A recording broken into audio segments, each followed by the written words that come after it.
The Cristiano Ronaldo header that gave him a hat-trick, his 807th career goal, and claimed this pivotal game in the late-season shootout for Champions League qualification oozed quality and desire. 8 minutes remained when the 37-year-old bulldozed Matt Doherty aside, eyes fixed only on Alex Telles's corner from the right, and connected his forehead to the ball as he cartwheeled through the air, before hitting the turf. From here, ecstasy and the ringing out of Viva Ronaldo from home fans who could not quite believe their hero had done, again, what he loves to do, wrest the story his way. All of this before the watching Tom Brady, a record 7 times winner of the Super Bowl, Ronaldo's hat-trick taking him past Joseph Bicon's all-time count for the highest number ever and bridging a gap of 14 years and 59 days since his last and only other for United, versus Newcastle in January 2008.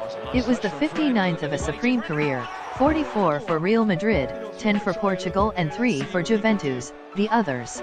It followed Ronaldo's return to Portugal last weekend when injured, a trip Ralf Rangnick was unaware of. After his scintillating display, the interim manager offered a quip about his star. "Man, we were just joking that maybe it makes sense to send him to Portugal again and not train for 2, said Rangnick. "He was also energetic today. It was his best performance on and off the ball for me. He was part of the whole team when we had to defend, because we had to defend a lot. We cannot pretend it has always been like that from him. I didn't expect him to score 3 goals, but I expected him to score. That's why I decided to play him. His training session was so good on Thursday that I decided to start him. I spoke to him before training on Friday and he said his hip flexor was good enough to play.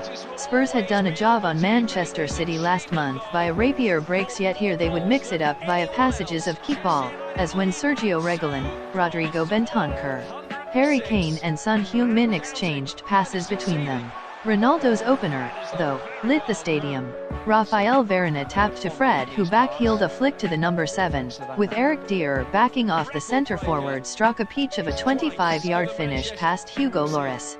Cue delirium from the Old Trafford faithful and their side becoming a red blur in the following exchanges, Ronaldo dropping off the front to link with Diogo Dalot, and the shaven bald Paul Pogba forcing a save from Lloris. United do this, though, dominate and convince that they are far superior, then fall away. This was underlined when Ben Davies beat David De Gea and Antonio Conte celebrated before it was ruled offside. Could United assert true control, then, or would Spurs find a way to burgle their host as they did City? The answer seemed yes to the latter when a Sun corner was headed goalward before Dalot cleared. This conveyed how unstable United remained, and they were to concede when those in white flooded their territory in a more patient approach, Pierre-Emile Hojbjerg stepping up from his defensive midfield role to add numbers.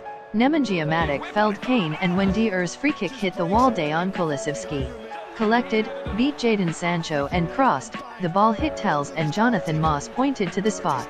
Kane made no mistake, beating De Gea to the latter's right, yet United had the perfect riposte 3 minutes later.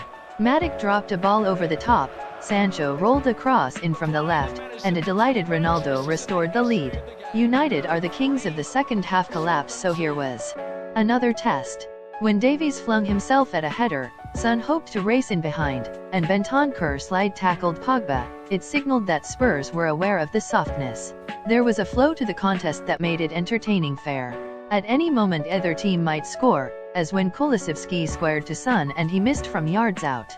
Conte's men were disappointed, but the way Hojbjerg, Bentancur, Kulusevski and Christian Romero squeezed United's midfield, Pogba in particular, gave them every chance of another equalizer. And so it proved.